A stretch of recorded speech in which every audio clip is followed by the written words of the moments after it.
أعوذ بالله من الشيطان الرجيم بسم الله الرحمن الرحيم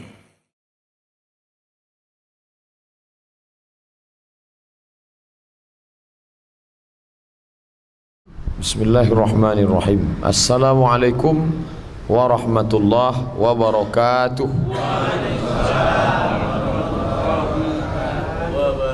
Alhamdulillahi rabbil alamin, wassalatu wassalamu ala ashrafil khalqi ajma'in, sayyidina wa maulana Muhammadin wa ala alihi wa sahbihi wa man da'a bida'watihi wastanna bisunnatihi ila yaumi liqa'i rabbih wa ba'du. Bapak-bapak, ibu-ibu, hadirin hadirat, alim ulama, cerik pandai, tokoh masyarakat, yang besar tak dihimbau gelar, yang kecil tak dapat disebut nama, insyaallah kita semua hamba-hamba yang dimuliakan Allah Subhanahu wa taala. Amin ya rabbal alamin. Allah berfirman dalam Al-Qur'an, a'udzubillahi minasyaitonir rajim. Bismillahirrahmanirrahim. Idzas samaa'u fatarat. Ketika langit terbelah. Sekarang ini belum lagi terbelah, hanya bocor ozon sedikit. Yang lain mengatakan tak pula bocor, hanya menipis saja. Panasnya bukan main, disebut dengan global warming. Warm panas, warm water, air panas. Global warming, pemanasan global karena ozon menipis. Dalam Quran tak disebut ozon menipis. Idzas samaa'u fatarat, terbelah.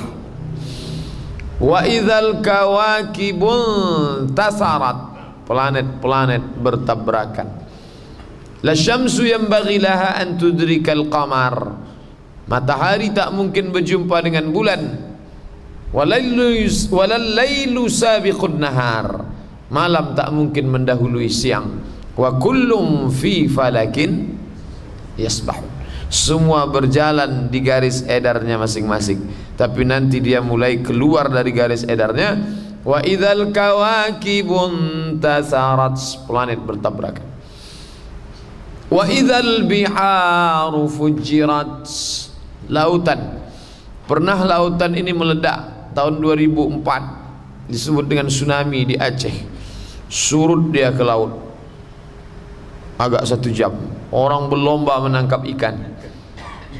Begitu dia naik, ikan yang di atas itu turun, sama-sama yang tukang tangkap itu ditariknya ke bawah. Orang tak berpikir, tengok yang surut, oh ikan, rupanya dia naik menyapu, habis. Wa idzal biharu fujirat, lautan kami ledakkan, bercampur air laut dengan air tawar. Wa idzal quburu bu'sirat, semua yang dikubur kami bangkitkan hidup balik. Semua yang mati dimakan cacing tanah. Innal arda ta'kulu ibna Adam, tanah memakan anak cucu Adam. Illa azmaz zanab, kecuali azma tulang, zanab ekor, kecuali tulang ekor. Semua habis dimakan cacing tanah. Ada satu yang tak terkunyah cacing tanah, tulang ekor. Dokter-dokter sekarang tanyalah, Pak dokter, mana yang tak hancur? Tulang ekor. Andai ada orang mati ditelan 1000 ekor piranha di sungai Amazon, ada satu yang tak dikunyah ikan piranha, tulang ekor, semacam mikrochip kecil. Lalu itulah yang ditunjuk Allah Ta'ala, innama amruhu idza arada syai'an ayaqula lahu kun, bangkit hidup tegak. Di mana kita berlindung saat itu? Langit terbelah, planet bertabrakan, lautan diledakkan, tak ada tempat bernaung. Jangankan gedung, jangankan rumah, jangankan kendaraan. Wa takunul jibalu kal'ihnil manfush, bukit-bukit seperti bulu kambing yang ditiup angin. Lalu waktu itu kita bernaung di mana? Ini dia hadisnya. Kullu mri'in, setiap kamu akan bernaung, tahta zilli sadaqatihi, bernaung di bawah naungan sedekah. Kullu mri'in, setiap orang, tahta di bawah, zilli naungan bayang-bayang sadaqatihi sadaqah hatta yuqda bainan nas, sampai pengadilan ditegakkan.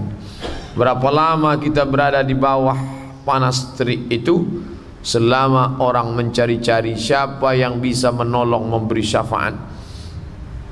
Adam, tolonglah engkau menghadap Allah, kami sudah tak tahan panas tegak lama. Kata Adam, aku tak sanggup menghadap Allah. Dulu kata Allah, la taqrabah hadhihi syajarah, jangan kau dekati pohon ini, fatakuna minaz zalimin, kalau kau dekati nanti kau jadi orang zalim. Bukan ku dekati, malah ku makan buahku. Aku tak berani menghadap Allah. Nuh, tolonglah menghadap Allah supaya ditegakkan pengadilan, kami sudah tak tanggup tegak. Apa kata Nuh alaihissalam? Aku tak berani, malu menghadap Allah. Dulu anakku naik ke atas bukit namanya Kan'an, ku ajak dia naik. Ya bunayya arkab ma'ana, hai Ananda, ayolah naik. Sa'awi ila jabalin ya'simuni minal ma', aku tak perlu naik sampan ayah, aku bisa naik ke atas bukit. Ya'simuni minal ma', aku selamat dari ma', air. Ketika anakku itu akan tenggelam, aku lancang, ku minta doa kepada Allah. Ya Rabbi, ya Allah, inna bni min ahli, anakku itu ya Allah. Lalu Allah menjawab, innahu laysa min ahlik, itu bukan anakmu. Innahu amalun ghairu salih, dia tak beriman. Malu aku mau meminta kepada Allah, karena anakku yang kafir itu pernah ku mintakan. Kurang adabku kepada Allah subhanahu wa ta'ala. Mintalah kepada yang lain. Musa, tolonglah menghadap kepada Allah supaya selesai pengadilan ini, kami tak tahan tegak lama. Kata Musa, aku tak berani menghadap kepada Allah, aku malu. Bani Israel yang kubawa, aku seberangkan Laut Merah, kupukulkan Laut Merah itu Qattaudil azim, sisi kanan kirinya seperti bukit yang besar. Lalu kami menyeberang, kuselamatkan Bani Israel. Tapi mereka malah kafir kepada Allah. Mereka menyembah lembu Samiri, mereka meminta yang tidak-tidak. Sudah kumintakan makanan manna wassalwa, diturunkan Allah awan, mereka malah minta. Ya Musa, ad'u lana rabbaka yukhrij lana mimma tumbitul ard. Hai Musa, tolonglah engkau berdoa kepada Allah supaya dikeluarkannya tanam-tanaman, min baqliha wa qithaiha wa fumiha wa adasiha.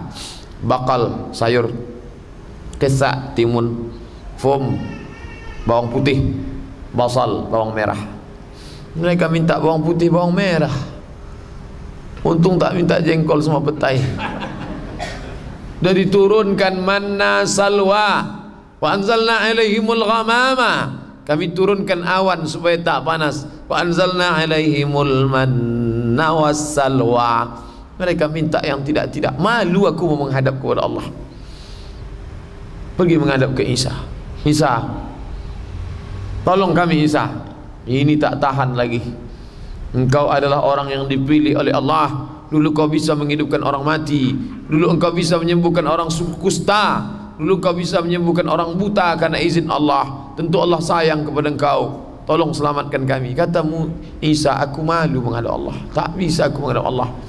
Umatku membuatkan patung aku, menyembah aku sampai mati, maka aku tak mau menghadap Allah subhanahu wa ta'ala. Kalau kalian mau, menghadaplah kepada Sayyidul Anbiya wal Mursalin Muhammad sallallahu alaihi wasallam. Datang mereka menghadap kepada Nabi Muhammad, dialah yang berani menghadap Allah subhanahu wa ta'ala. Kenapa? Likulli nabiyyin da'watun mustajabah. Setiap nabi punya doa makbul. Doa Musa sudah dipakainya, doa Nuh sudah dipakai. Tapi Muhammad sallallahu alaihi wasallam doa itu dia simpan. Ketika giginya retak, ketika pelipisnya berdarah, ketika dia sudah terancam akan mati di kepung kafir musyrik, berteriak sahabat yang menjaga keliling, ya Rasulullah, inilah masanya, doa kepada Allah supaya turun hukuman. Kata Nabi, tidak, biarlah kusimpan ini satu doa ini. Untuk apa? Syafa'atan li ummati yaumal qiyamah. Begitu sayangnya Nabi itu ke kita. Dia tak tahu kita, dia tak jumpa kita, tapi dia katakan, kusimpan ini untuk umatku yang akan datang 1437 tahun yang akan datang. Syafa'atan li ummati yaumal qiyamah. Apa yang kita buat untuk Muhammad sallallahu alaihi wasallam hari ini? Untuk menggerakkan lidah berselawat pun tak mau. Asyhadu anna Muhammadar Rasulullah. Pak bala 6. Bukan dia bersalat Allahumma salli ala. Apa salahnya kumpulkan friend, kumpulkan. Nanti habis solat kita main lagi. Tak ada ingat kepada Nabi. Padahal muazin bolak-balik sudah membacakan, innallaha wa malaikatahu yusalluna 'alan nabi ya ayyuhallazina amanu sallu 'alaihi 3 kali diulang. Sallu 'alaihi wa sallimu taslima. Tetap juga umat itu tak mau berselawat, tapi dia tak marah, tak dendam. Kusimpan ini untuk umatku hari kiamat. Tapi sementara syafaat itu datang, sementara orang tadi menghadap Musa, menghadap Isa, menghadap ini, menghadap Adam, menghadap Nuh, kita bernaung di mana? Kullu mri'in, setiap orang, tahta zilli sadaqatihi, bernaung di bawah naungan sedekahnya, hatta yuqda bainan nas, sampai pengadilan di atas manusia. Jadi kalau selama ini menyangka saya sudah berikan 5 sak semen, untuk apa? Kasihan saya Pak Ketua Masjid tu minta-minta, jadi saya kasih. Bukan untuk kita. Ini yang salah pemahaman. Saya kasih ini bukan untuk masjid. Masjid tak perlu itu. Saya kasih ini supaya saya dapat naungan di padang mahsyar nanti. Kira-kira Pak Ustadz naungannya berapa? Ya sesuai sedekahnya. Kalau 50.000 mungkin 1 keping seng lah itu. Kalau yang 5 juta mungkin cor, tebalnya agak macam itulah kalau 5 juta. Tapi kalau dapat 1 truk 90 berapa tadi Pak? 98 mungkin segitu tebalnya. Kalau yang 5.000 perak, koran lah itu. Koran. Kita ini akan bernaung. Di mana bernaung? Tahta zilli sadaqatihi, di bawah naungan sedekah. Selama ini kita melihat sedekah itu dari satu aspek atas. Saya kasih, saya bangun. Itu nengok dari atas. Hari ini kita nengok dari bawah. Kita sedang bernaung di atas. Kapan kita bangun naungan itu? Waktu di dunia. Yang kaya duit banyak mati, tinggal. Yang punya harta warisan banyak mati, tinggal. Berapa dia? Dulu istri itu dapatnya 1/8. Kalau saya meninggal, biar mudah cara ngitungnya, ini bukan harta saya segini, enggak. Ini biar mudah aja cara ngitungnya. Taruhlah harta saya 1 M. 1 miliar, bukan 1 ember. 1 miliar. Istri itu, karena saya ada anak, istri dapat 1/8. 1/8 dari 1 M berarti 125 juta. Nah, itu udah punya istri. Dulu begitu, 125 juta untuk istri. Dulu begitu. Sekarang perempuan ini dibantu oleh LSM perempuan, NGO namanya, non-government organization, organisasi non pemerintah yang bernaung di bawah kesetaraan gender. Mereka minta hak, terus ngotot. Akhirnya mereka berhasil mengeluarkan, mempengaruhi KHI, kompilasi hukum Islam Indonesia. Akhirnya perempuan sekarang tidak lagi mendapat 125. Lalu dapatnya berapa Pak Ustadz? Ini ibu-ibu tentu penasaran, berapa dapat kami? Yang tak datang malam ini menyesal, tapi dia bisa dengar streaming. Maka kompilasi hukum Islam membantu perempuan sejak menikah menikah 2000, meninggal 2015, maka selama 15 tahun itu harta yang diperoleh selama sejak nikah sampai meninggal dibagi 2 dulu.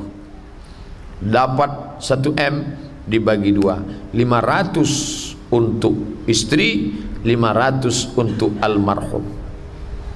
500 istri, 500 almarhum. Setelah itu 500 punya almarhum ini, istri dapat lagi 1/8. 500 itu berapa 1/8-nya? 60 sekian.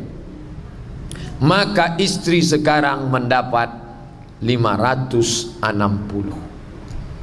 Bayangkan itu berapa kali lipat dia mendapat. Dulu cuma 125, sekarang meningkat 400%. 560 dia dapat. Sisa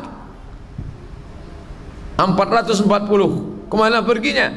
Kalau emaknya hidup dapat 1/3, 1/6 kalau ada anak. Sisanya lidzakari mithlu hazzil unsayain, anak laki-laki dapat 2 kali bagian anak perempuan. Itu urusan anak. Yang jelas istri dapat 560. Kemana duit itu dia buat? Kalau dia selalu pengajian, datang dia ke masjid Raudhatus Shalihin meneteskan air mata. Tak sanggup saya belanjakan duit ini Pak pengurus masjid, nih saya serahkan, karena ini pencarian suami saya ambil jatah asli saya 125, sisanya nih lanjutkanlah untuk tiang sama atap. Tapi kalau dia tak mengaji, di tangan 560, jelas-jelas dia ke salon duluan, dikasihnya DP 60. Muka saya ini coba buat macam artis. Ibu mau artis apa? Joda Akbar. Masuk 60, masih ada 500 lagi. 500 ini kemana? Dapatnya lah berondong. Saya bukan mau menghasut bapak anda, tapi yang punya harta 1 M pikirlah baik-baik. 560 untuk dia Pak. Tapi jangan gara-gara ini balik berkelahi nanti, jangan. Begitu balik besok pagi bapak tuh, bapak mau minum apa? Bisa aku buat sendiri, usah kau tanya-tanya. Rupanya kau baik selama ini karena dapat jatah 560 rupanya. Jangan, bukan itu maksud saya. Bahwa dia sudah ditolong negara gara-gara kompilasi hukum Islam itu, apa boleh buat? Bagaimana kalau nanti ahli waris membagi dia cuma 125? Hasil rapat kumpul, istri menurut hukum Islam kalian cuma dapat 1/8 karena ada anak, nih 125. Dia mengangguk, ya, tapi dia ingat pengajian kemarin, jatahku 560. 125, 560, ada 400 sekian lagi. Menuntut dia ke pengadilan. Alamatnya Jalan Arifin Ahmad, belakang Al Azhar Sifabudi. Saya kasih tahu jatahnya, saya kasih tahu alamatnya. Diam-diam dia menuntut, tetap dapat dia. Apa maknanya? Sayang kepada istri boleh, tapi kalau tidaklah dari sekarang kita serahkan ini, kita tak dapat apa-apa. Suami yang pergi pagi pulang petang, peras keringat, banting tulang, kaki jadi kepala, kepala jadi kaki, ternyata hanya untuk membiayai anak orang lain. Berapa banyak orang yang mencari rezeki tapi bukan dia menikmatinya. Siapa menikmatinya? Orang lain. Khususnya kalau dia tak mengaji. Kemana-manalah duit kita itu. Bapak Ibu yang dimuliakan Allah. Tapi yang pernah dia berikan, masjid, itulah yang menolong dia di hadapan Allah Subhanahu wa ta'ala. 560 diambil istri. Kalau ada maknya dapat berapa? Dapatlah 1/6. Yang mengandung, membesarkan, menyusukan, bersimbah darah dia melahirkan, dia dapat 1/6. 500 1/6-nya 80, sekian, 80 juta dia dapat. 560 tambah 80 masih ada 340, 360 lagi. Siapa itu? Diambil oleh anak. Istri dapat, anak dapat, orang tua dapat kalau dia hidup. Kalau tidak dihabiskan anak. Lizzakari, 2 kali diulang dalam Quran. Lizzakari mislu hazzil unsayain. Anak laki-laki dapat 2 kali bagian anak perempuan. Lalu yang mencari duit itu dia dapat apa? Yang dulu atas nama dia semua, rumah kos-kosan nama dia, tanah nama dia, sawit nama dia, karet nama dia, mobil nama dia, tanah kosong nama dia. Dia dapat apa? Makanlah nama itu. Tak dapat apa-apa, cuman dapat kain putih tipis yang tak berjahit, digulung mereka macam dodol. Bawalah kain itu. Kalau dia jemaat HKBP Santa Maria masih pakai jas, pakai dasi, mati. Disuntik mereka pakai formalin seminggu, melotot matanya di ruang tamu. Orang Islam dah mati pagi, zuhur kebumikan, dibawa juga ke masjid. Inilah baiknya Islam. Solat ke Raudhatus Shalihin tak pernah menyumbang agak sekilo, jangan 1 sak, 10 kilo pun tak mau. Tapi begitu meninggal dibawa juga ke Raudhatus Shalihin. Dan imamnya pula baik, bukan main. Orang-orang yang tak pernah solat ke Raudhatus Shalihin, yang tak pernah nyumbang, kalaupun mau dibawa cocoknya diletakkan di mana? Ini di atas coran ini. Tapi karena pengurus baik, di mana jenazahnya diletakkan? Diletakkan di depan imam. Imam pun menegakkan dia, luruskan shaf. Allahu Akbar. Allahumma ighfir lahu, maafkan dia ya Allah, warhamhu, rahmati dia ya Allah, wa'afihi. Selesai itu didoakan pula Al-Fatihah, Qul huwallahu ahad, falaq, nas, zikir. Selesai itu ketua satu sambutan. Jenazah ini walaupun tak pernah datang ke masjid ini, tapi tetap kita doakan. Kita sedih kehilangan dia. Sedih kita kehilangan dia, kata pengurus. Menetes air mata pengurus. Jamaah yang lain heran, kenapa bapak ini sedih padahal dia tak pernah datang? Rupanya sedih karena tak nyumbang membantu tiang.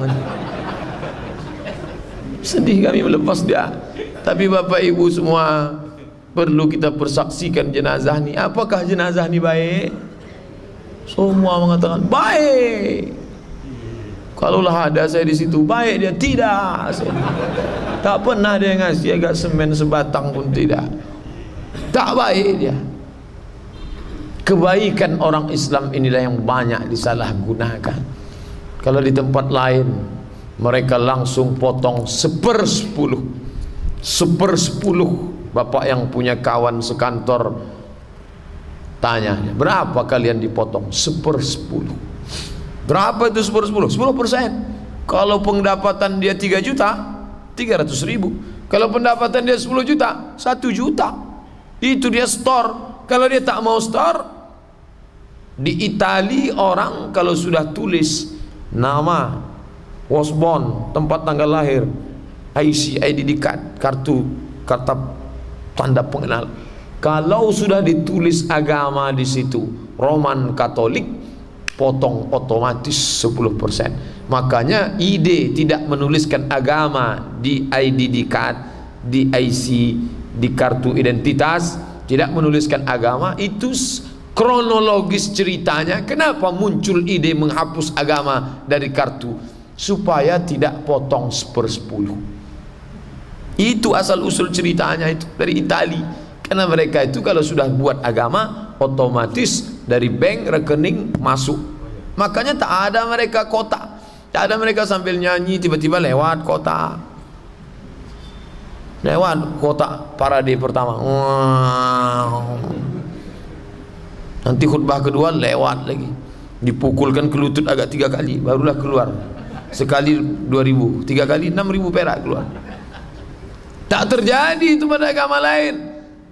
Dalam Islam kenapa? Karena kita tidak ada sistem potong atas itu. Mau sedekah, sedekahlah. Mau bayar, bayarlah. Mau tak tak apa-apa. Nanti disolatkan orang juga, didoakan orang juga. kebaikan Islam ini disalahgunakan, tapi kita tidak memikirkan orang lain ke kita. Itu tak usah kita pikirkan. Malam ini yang kita pikirkan, apa yang bekal kita bawa menghadap Allah.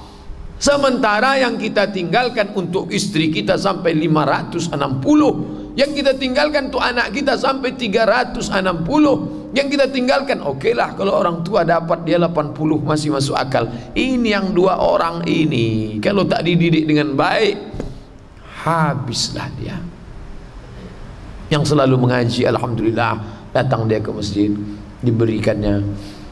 Ibu sudah bayarkan? Alhamdulillah Pak Ustadz sudah. Berapa dapat ibu? Sesuai pengajian Pak Ustadz kemarin 560.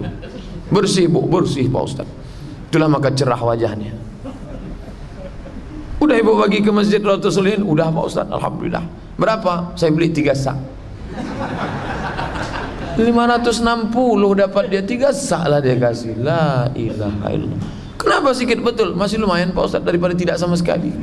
Ke situ pula dia menengok perbandingannya. Bapak Ibu yang dimuliakan Allah Subhanahu wa taala, segala keinginan hawa nafsu, ingin ini, ingin itu, ingin ini, kalau dipeturutkan tak ada. Itu 560 sedikit. Kenapa? Ingin punya rumah 400, ingin punya kendaraan mobil baru 200, 400, 200 sudah 600. Malah kalau diminta, bagilah, saya aja masih hutang 60 tadi. Saya masih hutang 40 kata dia. Tapi kemarin baru dapat 560. Habis sudah Pak Ustaz. Kenapa? Hawa nafsu dipeturutkan, tak ada batasnya, tak pernah kenyang. Banyak 560 itu, tak banyak. Kenapa? Kebutuhan jauh lebih besar. Dulu orang menyangka kualitas pendidikan Indonesia itu rendah gara-gara guru gajinya terlalu murah. Sampai-sampai disebut lagu Umar Bakri, gaji guru hanya cukup untuk beli tahu, kata Iwan Fals. Mengikuti juga Ustadz lagu ini, tak sengaja terdengar masuk ke telinga. Dulu katanya begitu. Ini guru-guru ini menderita Pak Ustadz. Lalu mengapa demikian? Muncullah ide supaya guru-guru ditingkatkan kualitas cara mengajarnya. Muncullah apa yang disebut dengan sertifikasi guru. Tapi setelah berjalan beberapa tahun, Diknas Pendidikan Nasional, Kementerian Pendidikan Nasional, Kemendiknas mulai mengevaluasi ulang. Kenapa? Uang negara habis triliunan rupiah, kualitas pendidikan tidak meningkat. Malah guru sejak dinaikkan gajinya makin tak fokus di lokal. Beberapa kabupaten kota mengadu ke saya, Pak Ustadz, sejak guru-guru ini naik sertifikasi, angka perceraian makin tinggi. Saya tak mau sebut nama kabupatennya, menjaga kode etik jurnalistik. Ini Pak Ustadz, angkanya per tahun sampai 600. Per tahun 600 angka perceraian, artinya di kabupaten itu satu hari 2 kali orang bercerai. 600 satu hari, pagi bercerai, siang bercerai. Dan yang paling hebatnya lagi, menggugat itu perempuan. Dan yang paling hebatnya lagi, yang menggugat itu adalah guru. Loh, kenapa perempuan sejak jadi guru makin nekat menggugat? Jawabannya sederhana, karena sekarang dia sudah punya uang banyak. Dulu kalau suaminya mengancam, kau jangan macam-macam, nanti kalau aku ceraikan makan apa? Janganlah bang, sekarang abang kalau mau cerai, ceraikan aja, ini gaji aku banyak. Merasa sudah mandiri, merasa sudah hebat. Dulu gajinya 2,5 juta, dia khusuk mengajar di kelas. Kenapa? Karena dia ngisi bensin cuma 20.000. 20.000 Yamaha Mio sampai. Sekarang sejak gajinya 7,5 juta, dia tidak lagi fokus. Kenapa? Karena isi bensinnya 300.000. Dia sudah mulai punya Innova baru. Kalau dipencetnya klaksonnya kredit. Pikirannya tak fokus lagi. Semakin tinggi pendapatan, semakin tinggi keperluan, semakin banyak hajat, semakin banyak keinginan bercabang-cabang. Jadi nampaklah di situ pesan Islam. bukan kualitas pendapatannya yang ditingkatkan. Saya setuju dengan peningkatan itu, tapi ada lain yang mesti ditingkatkan. Apa itu? Qanaah, merasa bersyukur dengan pemberian Allah. Sedikit itu ditambah pemerintah, bagus, tapi guru juga perlu. Ini baru satu aspek guru. Bagaimana dengan aspek yang lain? Kenapa itu yang Ustadz bicarakan? Itu maklumat yang sampai ke telinga saya. Yang dinas lain, yang pegawai model lain, tentu lain masalahnya, lain bisulnya, lain kasusnya. Yang jelas bahwa orang tidak bisa lepas dari harta. Bahagia dengan harta mungkin, tanpa harta bisa, tapi tanpa harta orang bahagia akan sulit. Kenapa? Karena ibadah itu pun semuanya pakai harta. Salat wajib menutup aurat. Nutup aurat pakai kain, kain mesti dibeli, membelinya harta. Puasa ada makan sahur, ada berbuka, makan tak boleh ngemis minta, beli beras dengan apa? Harta.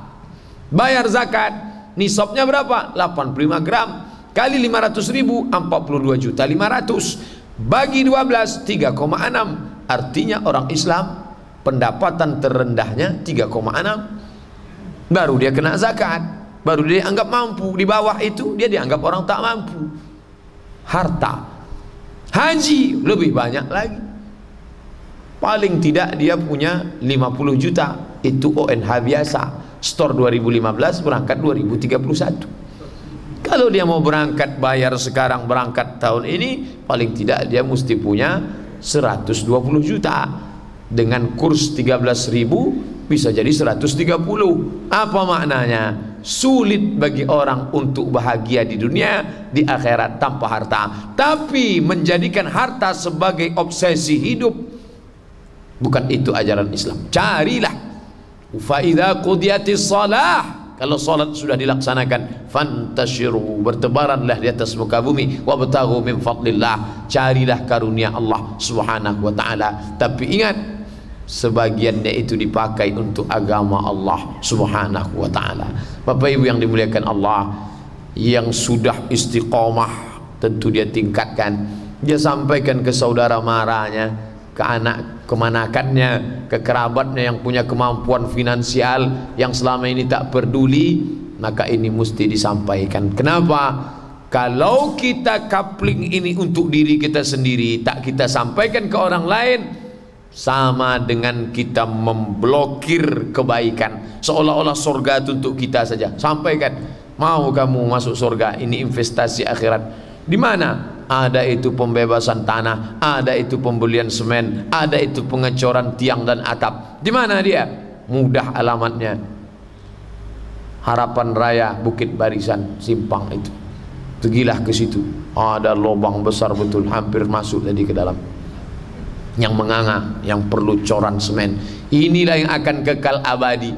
Masjid ini akan tetap tegak madamatis samawati wal ard, selama langit di atas, bumi di bawah, dia akan tetap kekal abadi. Sementara Abdul Somad, saya hitung-hitung, saya meninggal 2040,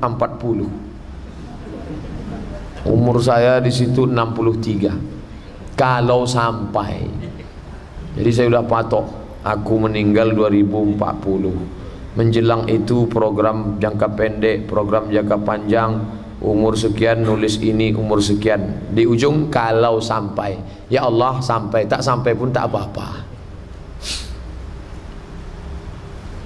Masjid ini akan tetap berdiri sampai 2100. Terus selama itu pula lah kita akan tetap mendapatkan tetesan air di tengah gurun pasir yang kering kerontang. Berharap kepada anak, jangan pernah berharap kepada anak. Kenapa?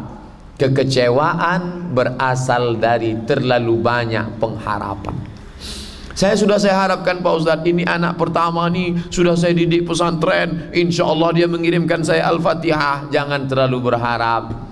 Tapi dia baik Pak Ustadz, sayang sama saya. Iya, belum nikah, nanti dapatnya bini. Abang mau kemana? Mau bersedekah? Tak usahlah bang, cincinku aja belum berganti lagi. Tak tahu kita. Maka berharap jangan terlalu banyak. berharaplah pada amal kita sendiri. Oh egois, enggak, kita buat. Nanti setelah kita tinggalkan jatah dia, terserah dia. Kalau kau ingat aku bagus, andai engkau tak ingat, aku sudah berbuat untuk diriku sendiri. Kita kaplingkan ini.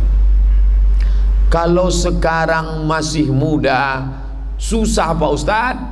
Saya masih banyak lagi, mau ingin kendaraan, mau ingin tempat tinggal, mau ingin tanah. Bagaimana ini Pak Ustadz? Nantilah Pak Ustadz setelah lengkap genap semua. Dua jawaban untuk orang seperti ini. Apa yakin Allah akan cabut nyawa setelah lengkap semua?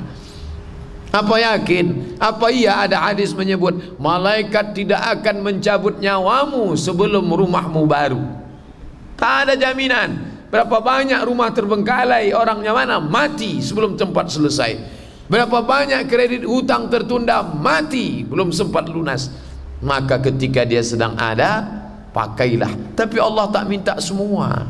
Sampai datang sahabat, ambillah semuanya ya Rasulullah. La. Kalau kau tak mau semua, asyatru setengah. La. Kalau kau tak mau setengah, as-sulusu. As-sulusu kasir, sepertiga pun terlalu banyak. Tapi diambil Nabi juga. Ini dalil paling sedikit sepertiga. Kalau sekarang saya masih sayang Pak Ustadz, tulis surat wasiat. Sepertiga hartaku untuk masjid Raudhatus Salihin. Hanya saja kalau wasiat ini memang baik, tapi baik yang tertunda. Beda dengan hibah. Kalau hibah ini untuk masjid langsung dapat. Tapi kalau wasiat itu syarat wasiat baru berpindah setelah orangnya mati. Makanya pengurus kalau dapat wasiat jangan senyum dulu. Pak, ini saya wasiatkan 1 M untuk masjid. Kapanlah matinya ini? Karena itu tak cash, nunggu orangnya meninggal baru. Tapi kalau kata dia, ini hibah, itu bisa langsung dapat. Tapi kalau wasiat, tapi jadilah daripada tidak sama sekali. Yang wasiat-wasiat itu, itu kita terima saja. Coba data mana, umur berapa. Mudah-mudahan kalau dia sakit keras, ya Allah, kalau memang baik dia sembuhkan. Tapi kalau memang menyulitkan keluarganya, makin cepat, lebih baik ya Allah. Baik untuk keluarganya, baik juga untuk masjid kami. Boleh berdoa begitu Pak Ustaz? Boleh. Nah, hadis menyebut in kanat al-hayatu khairul lahu. Kalau hidup lebih baik bagi dia, kasih dia hidup. Tapi kalau ada yang lebih baik bagi dia daripada itu. Tapi kalau takut keluarganya tersinggung, mana tahu bapak ibu diundang ke ruang ICU nampak napasnya udah setengah-setengah, kadang-kadang lurus, tit. Udah senyum pengurus, nengok itu, berbunyi lagi. Nah itu doanya jangan terlalu dalam hatinya, pula kuat-kuat. Kalau memang mati lebih baik bagi dia, segerakanlah ya Allah. Jangan tersinggung. Andai keluarga kita digitukan orang, apa rasanya? Dalam hati aja kita doa. Amin, kata, mati langsung. Bapak ibu yang dimuliakan Allah Subhanahu wa taala, orang Islam tak perlu takut dengan kematian. Kenapa? Ainama takunu, dimanapun kau berada, yudrikumul maut, kematian akan mendatangimu. Bukan kita yang datang. Yudrikumul maut, kita berjalan nih, kematian itu sudah mengintai. Abdul Somad kemana dia berjalan, kematian itu sudah mengintai. Pergi dia ke Pasir Pengarayan hari Rabu, kematian mengintai. Pergi dia ke Pangkalan Kerinci hari Rabu keempat, kematian itu mengintai. Kenapa belum dicabutnya? Waktu belum sampai. Begitu kata malaikat, oke, kata, langsung. Maka sementara dia datang, kita tak pernah cari mati. Tapi kalau dia datang, kita tak boleh lari. Dan tak boleh pula cari mati. Jangan pula setelah pengajian ini, selama ini bapak tua asal bawa mobil, kalau nyebrang tengok kanan, tengok kiri. Setelah pengajian ini tak ada, lewat aja. Papa kok nggak nengok jalan? Kata Pak Ustadz, tak usah pikirkan mati kita. Jangan begitu, itu tak betul. Itu namanya kurang ikhtiar. Kita mesti ada ikhtiar. Mau berangkat dari rumah, Bismillahi tawakkaltu ala Allah, la haula wa la quwwata illa billah. Andai dapat rezeki yang halal, nanti kuserahkan sebagiannya. Zakat bagaimana Pak Ustadz? Boleh. Boleh zakat untuk masjid, boleh. Tapi jangan semua. Sampai fakir miskin tak dapat. Pakai persentase 50, boleh. Mana dalilnya? Innamas sadaqatu lil fuqara wal masakin wal 'amilina 'alaiha wal mu'allafati qulubuhum wa fir riqab wal gharimin wa fi sabilillah wa ibnis sabil. Kemana masuknya masjid itu? Fi sabilillah. Masuknya fi sabilillah. Ini ustadz ngayal ngawur atau dari mana ini? Dari tafsir Imam Fakhruddin Ar-Razi yang dikutip oleh Syekh Atiyah Saqar dalam Fatwa Al-Azhar. Kata Syekh Atiyah Saqar, dikutipnya dari pendapat Fakhruddin Ar-Razi, Al-Imam Al-Kabir, meninggal 606, dalam tafsirnya Mafatihul Ghaib, At-Tafsir Al-Kabir, tafsir terbesar. Subulullahi katsiratun, sabilillah itu banyak. Ini masjid, ini kampung. Tunggu sebentar. Ini masjid, ini kampung. Ini masjid, ini kampung. Di antara kampung sama masjid ini ada sungai. Macam mana orang kampung bisa sholat ke masjid? Masjid sudah cantik. Maka membangun jembatan boleh dari uang zakat. Oh, sampai begitu. Bukan untuk bangun masjid. Membangun jembatan dari kampung ke masjid boleh. Kenapa? Karena ma la yatimul wajib illa bihi fahuwa wajib. Tak bisa orang sholat kalau tak ada jembatan. Membuatkan jembatan, lalu jembatannya dipakai orang kampung untuk lalu lalang, boleh. Karena itu sarana orang untuk ke masjid. Sampai begitu. Kalau untuk jembatannya boleh, apalagi untuk masjidnya. Tapi jangan gara-gara boleh untuk masjid, habis zakat dibaginya ke masjid. Fakir miskin pas nanya, Pak, jatah kami selama ini mana? Udah habis ke masjid semua. Siapa yang ngajarkan gini? Ustaz Abdul Somad. Didoakan fakir miskin. Matilah Ustaz Abdul Somad itu. Gara-gara ceramah dia kami tak dapat. Oh jangan. Saya takut juga doa orang ini. Da'watul mazlum la turad. Doa orang zalim teraniaya tak ditolak oleh Allah Subhanahu wa taala. Itu kaji kita malam ini. Kesimpulannya Bapak simpulkan sendiri. Yang payah menarik kesimpulan, asal nampak semen sama batu itu dapatnya kesimpulan. Jangan simpan-simpan duit. Kenapa? Karena dia akan tinggal. Inilah yang kekal abadi, menolong di hadapan Allah Subhanahu wa taala. Kita salat Isya, nanti kita lanjutkan. Subhanakallahumma wa bihamdika asyhadu an la ilaha illa anta astaghfiruka wa atubu ilaik. Wassalamualaikum warahmatullahi wabarakatuh. Alhamdulillah wassalatu wassalamu ala Rasulillah. Allahumma salli ala sayyidina Muhammad wa ala ali Muhammad. Subhanaka la ilma lana illa ma 'allamtana innaka antal alimul hakim. Rabbi shrah li sadri wa yassir li amri wahlul 'uqdatam min lisani yafqahu qawli. Ada saudara-saudara kita yang diuji Allah Ta'ala dengan harta, ada yang diuji dengan kuasa, ada yang diuji dengan sehat, tapi ada juga yang diuji dengan sakit. Berobat dengan medis sudah, berobat dengan herbal sudah, berobat dengan ruqyah sudah, berobat dengan doa sudah.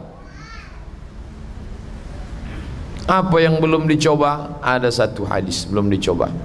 Dawu mardakum bis sadaqah.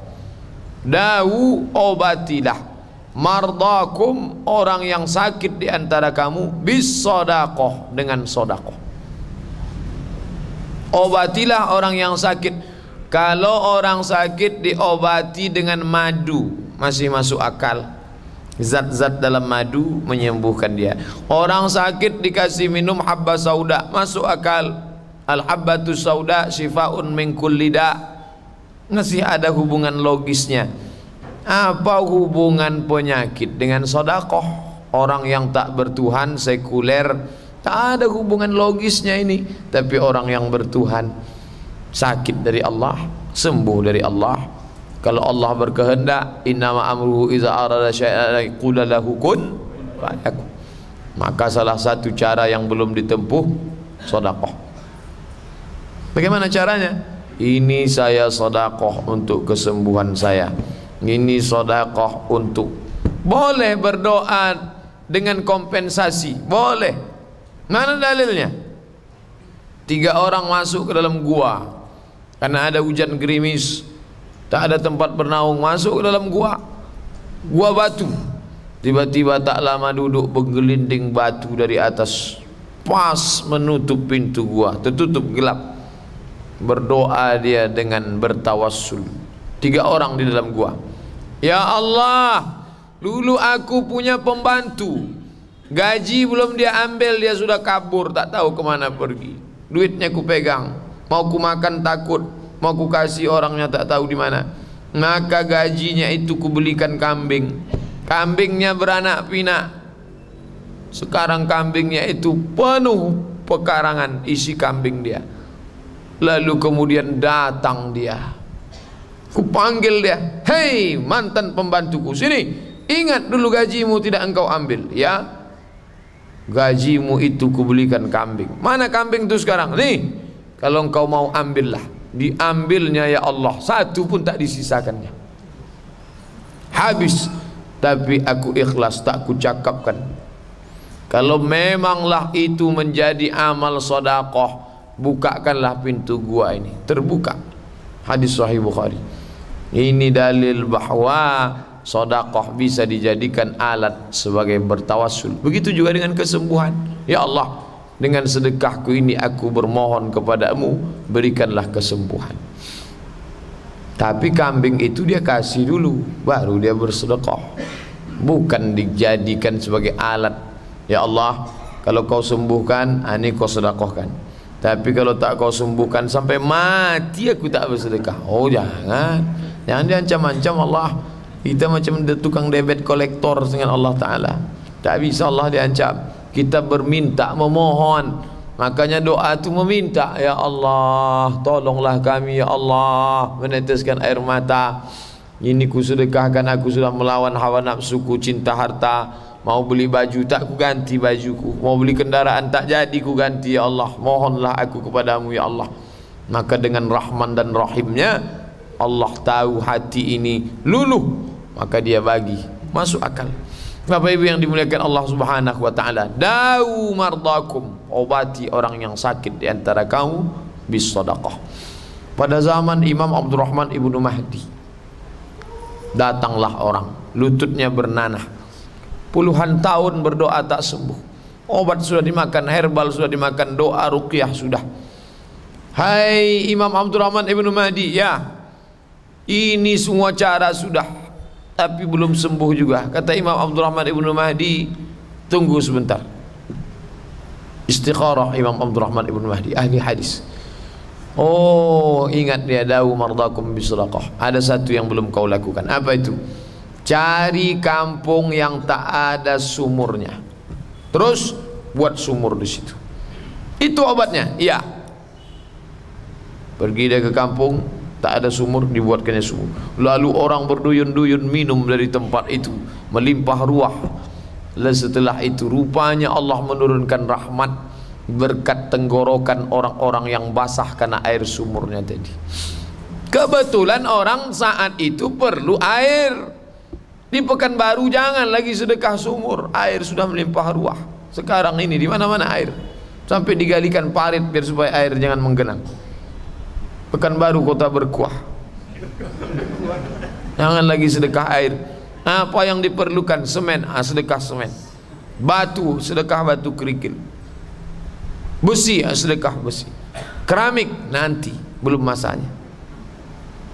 Keramik dulu orang jamaah masjid Raudatul Sholihin rajin nyumbang keramik, sampai memanjik keramik wakateh. Nanti, sekarang kita belum perlu itu. Yang perlu sekarang semen tiang sama atap. Ini yang diperlukan. Maka inilah yang utama. Sedekah itu yang paling utama adalah apa yang paling dibutuh, yang paling diperlukan, apa yang paling dibutuhkan. Maka itulah yang kita berikan. Maka kita tidak melihat ini sebagai beban. Ini beban Pak Ustadz bagi sebagian orang, ya, tapi ini adalah tantangan. Berapa banyak masjid-masjid besar selesai. Kenapa? Karena orang menganggap itu sebagai tantangan. Berapa banyak orang yang berjiwa kerdil kecil melihat itu sebagai beban, lalu dia stres. Orang beriman tidak. Ketika Bani Israel menakut-nakuti Musa, Musa, di belakang kita itu Fir'aun, nampaknya di belakang kita, ditangkapnya kita, matilah kita ini Musa. Apa kata jawab Musa? Kalla, kalla, tidak. Inna ma'iya rabbi sayahdin. Bersamaku ada Rabb Allah sayahdin, dia akan menolong aku. Itulah tempat bersandar, tak ada lain. Datang pula Abu Bakar kepada Nabi, ya Muhammad, ini orang kafir menangkap kita. Kalaulah dia menengok ke bawah, ini gua kecil, mereka di atas, kencing orang kafir itu di atas. Kalaulah dia tengok ke bawah, matilah kita. La tahzan, innallaha ma'ana. Jangan kau bersedih Abu Bakar, Allah bersama kita. Maryam juga merasakan itu. Apa tak sedih Maryam? Ayah meninggal, sekarang diasuh oleh ayah angkat Zakaria, tapi hamil tanpa suami. Tak sanggup menengok orang muka Bani Israel mengejek.